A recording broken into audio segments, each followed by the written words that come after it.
They were shut out for a MLB worst fifth time. Only the Rockies and White Sox have a worse record than the Pirates. The Pirates' record through 30 games in 2025 is worse than it was in 2021 and 2022 at the beginning of this rebuilding phase. In both seasons, they lost over 100 games. Mm-hmm. And they're worse through 30 games than they were back in those seasons when it was more acceptable or palatable that the team was losing a lot because they looked at it as a good thing because you could accumulate great young players by sinking to the bottom of Major League Baseball. They put out a lineup last night that did not have a single player in their lineup that was drafted by Ben Cherington. It's unacceptable. It's embarrassing. I want to know what you guys think is the most embarrassing aspect of this team right now. 412-928-9370. I want to open up the phones for people to call in and talk about it. Maybe they want to vent because they've got things going on with everything that happened yesterday, and they want to maybe get some catharsis by bitching about the Pirates. I think Tommy Pham is the most embarrassing part of the team right now. That's veteran leader Tommy Pham to you. That he plays every day in year 6 of a rebuild, when that was your big free agent signing offensively for $4 million, he's hitting a $170. He hasn't hit a home run. He's gotten a suspension handed to him. He gives the franchise yet another black eye because of the way he acted in L.A.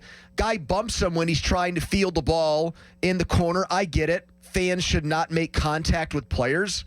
Sometimes it's hard to tell for these guys if it's fair or foul. Either way, don't touch a player. Whatever. It was accidental. I don't think it was malicious. And the game picks back up. He tells the guy to go play with himself. And then that wasn't enough. He's telling the guy to come on the field and fight him. I mean, he's, 10 years or 12 years older than George Pickens? George does these things, and it's like, his apologists will say it's immaturity. This guy's almost 40, and he's doing these things. He was brought in explicitly to be a veteran leader, among other things. And he sucks. And to go back to... Who could have possibly predicted that he would suck other than virtually everyone not named Ben Cherington? Because, you get what you pay for. 90% of the time, that's true.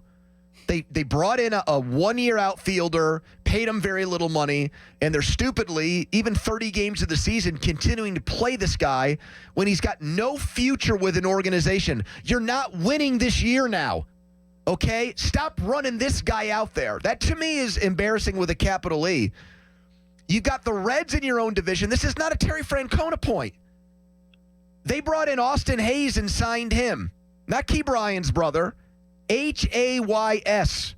Look him up. Austin Hayes, outfielder. Played for Philly, played for Baltimore. Signed with Cincinnati. Same exact deal.